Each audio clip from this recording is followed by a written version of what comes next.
¿Cuál es la cercanía de este juzgador con el poder político y económico? Pues no solo se debe a sus decisiones dentro de la Suprema Corte de Justicia de la Nación, amigos, sino también a su paso por el SAT. Bien interesante cómo el ministro Gutiérrez, este personaje Gutiérrez Ortiz Mena, condonó 392,000 millones de pesos. Era el candidato de la ultraderecha que hizo esta condonación millonaria a más de 9,000 grandes contribuyentes. Le voy a dar todos los detalles porque esto nos lleva justamente a quien pareciera que es la carta fuerte del prianismo, ¿verdad? Norma Piña, que han pues obviamente defendido y aplaudieron todos, inclusive el mismo Lorenzo Córdoba, pero esto también nos lleva justo, amigos, amigas, de acuerdo a la información, a Miranda de Wallace. La pregunta es, ¿será también un freno para el caso Israel Vallarta? Se trata de la primera mujer que preside el alto tribunal. Sin embargo, por su trayectoria, la juzgadora está más cerca del modelo neoliberal que del actual gobierno progresista que encabeza el presidente Andrés Manuel López Obrador. La carta fuerte, repito, para Lorenzo Córdoba, porque ya se va. En cuestión de unos meses, Lorenzo Córdoba tendrá que retirarse. Pero bueno, amigos, amigas, regáleme su comentario, como siempre, en la cajita de las opiniones. ¿Usted qué opina al respecto? Un pilar importante para el conservadurismo y seguir tratando de mantenerse lo más de pie que puedan. Póngale like al video, déjeme le pongo la porra ahí para Felipistos y a toda esta oposición. ¡La porra te saluda! Damitas, caballeros, como siempre, reciban el cálido, respetuoso, afectuoso saludo donde quiera que se encuentren. Espero estén muy, muy bien y que su día, tarde, mañana, noche, madrugada, mire, pinte de rechupete. Gracias, como siempre, por la confianza, por el apoyo incondicional, ¿verdad? Pues se supo, ¿verdad? Cuando era el candidato de la derecha política a la presidencia de la Suprema Corte de Justicia de la Nación, que Alfredo Gutiérrez Ortiz Mena, pues era un personaje allegado a ellos. Lo que ya hoy se destapa es que condonó 392,000 millones de pesos a más de 9,000 grandes contribuyentes. Datos del SAT revelan que del 2008 al 2012, cuando el ministro estuvo al frente del Servicio de Administración Tributaria, a 60 grandes contribuyentes se les perdonó el pago de créditos fiscales de entre 1,000 millones y 7,000 millones de pesos. Se daba un listado de empresas, impulsado obviamente por esta derecha política mexicana, muy cercano a Felipe Calderón, quien obviamente lo postuló como ministro. Se perfiló pues rápidamente a fines del 2022 como uno de los principales aspirantes a presidir la Suprema Corte de Justicia de la Nación.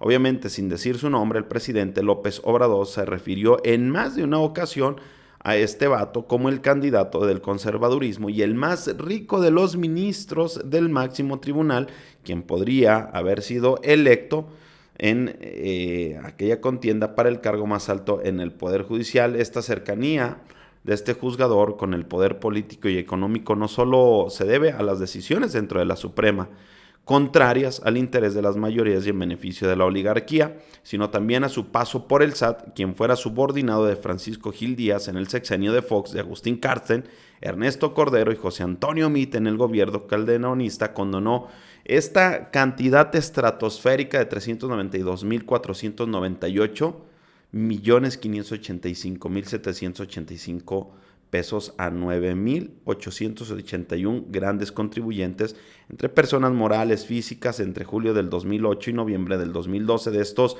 hay 60 que son los que destacan a los que perdonó créditos fiscales, como les decía, por 128,831 millones de pesos.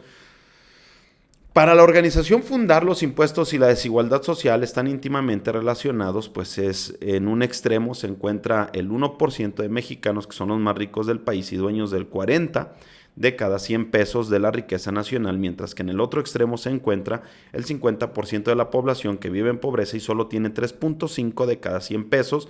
Para corregir esto, el Estado debe recuperar recursos de quien más tiene y luego usarlo en favor de las personas con menos ingreso. Nuestro sistema fiscal, sin embargo, es utilizado para dar más beneficios a las personas y empresas que más tienen, señalaba en el 2019 la Asociación Civil.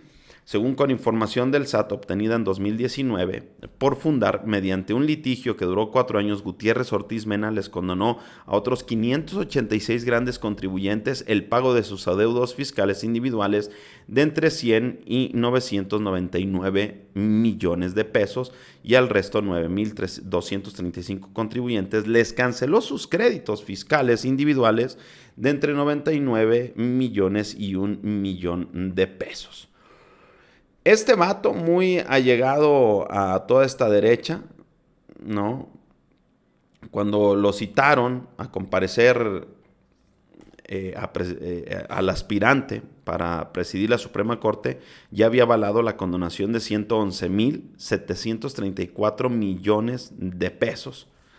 Y así, puedo darle todo el listado de las empresas, un listado que obviamente pues es público, ¿verdad? De cómo trabajó, cómo operó este personaje, que bueno, ahí está, como les decía, Lorenzo Córdoba saludando el nombramiento de la ministra, ahora ya ministra Norma Piña como presidenta de la Suprema Corte de Justicia, ¿verdad? Saludaba, decía, es una noticia muy importante para todas y todos contar con una mujer profesional e independiente por primera vez en la historia al frente de la Suprema Corte de la Justicia de la Nación.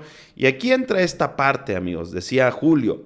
¿Sabían que Norma Piña Hernández en la Suprema Corte votó en contra del proyecto de la ley de la industria eléctrica que buscaba pues, privilegiar a la CFE, y también invalidó la orden de aprehensión de Cabeza de Vaca votando para que el exgobernador mantuviera el fuero?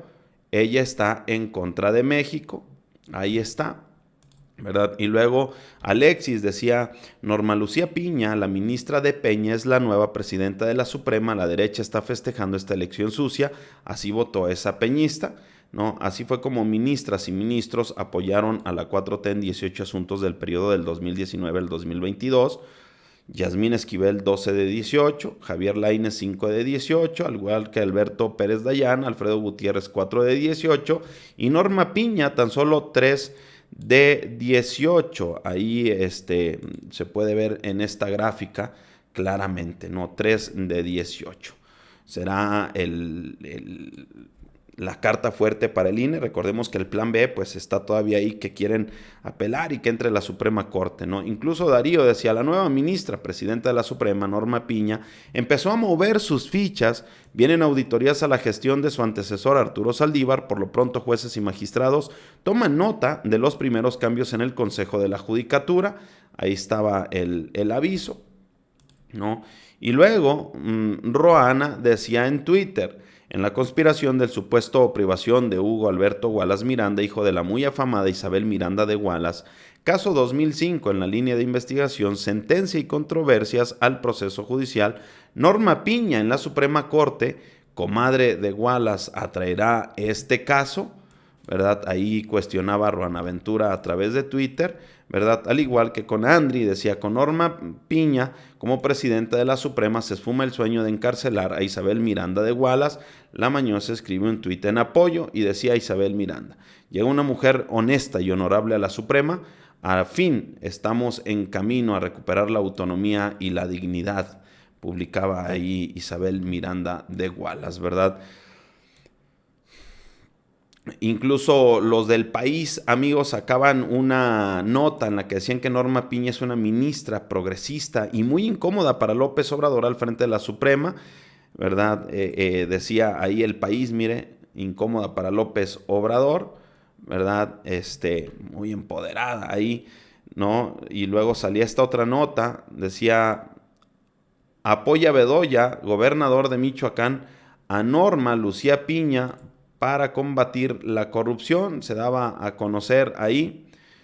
El gobernador pues respaldó el nombramiento de la ministra Norma Piña. Alfredo Ramírez Bedoya pues apoya como ministra presidenta de la Suprema al resaltar su carrera judicial para preservar, obviamente, la democracia, decía, y combatir la corrupción y la impunidad, ¿verdad? Incluso, pues se trata, sí, como les decía, de esta primera mujer que preside el alto tribunal. Sin embargo, por su trayectoria, la juzgadora está más cerca de este modelo neoliberal, amigos, que del actual gobierno progresista que encabeza el presidente Andrés Manuel López Obrador. La ministra fue electa presidenta. ¿Cuáles son los ejemplos? La votación sobre la constitucionalidad de la ley de la industria eléctrica, una iniciativa de la 4T para fortalecer a la CFE por encima de los intereses de empresas transnacionales y para garantizar el derecho humano a la energía, pues votó en contra. En abril del 2022, otros asuntos a los que se opuso la ministra fue la consulta para juzgar a los expresidentes. Otro de los temas que rechazó la ahora presidenta de la Corte fue la aplicación de la prisión preventiva oficiosa en contra de los factureros. La ministra presidenta dijo al Pleno que se sentía honrada y comprometida, responsabilizada moralmente a representar al Poder Judicial de la Federación con convicción, entrega, pasión y honestidad, como lo ha intentado hacer los últimos 34 años de su vida. Fue parte del discurso, ¿verdad? Es parte de la carrera, amigos, y ahí, bueno, pues sabemos que Miranda de Wallace e incluso Mary Sainz se dieron ahí un trompillo en Twitter, ¿verdad? ¿Meterá las manos ahí en el caso Vallarta o no? Es la pregunta que se genera. Pero bueno, amigos, amigas, tiempo al tiempo, estaremos atentos y con el dedo en el renglón. Soy Polo Puga, gracias por llegar hasta este minuto del video. Póngale like, suscríbase al canal y active la campanita de notificaciones. Muchas gracias, como siempre, por el apoyo incondicional a las voces independientes. No deje de compartir. Gracias, como siempre, por todo. Que tenga usted una excelente tarde, noche, madrugada, no importa la hora que nos esté viendo. Soy Polo Puga, si el creador no dispone de otra cosa. Damas, caballeros, nos vemos en un siguiente video. Cuídense mucho. Adiós.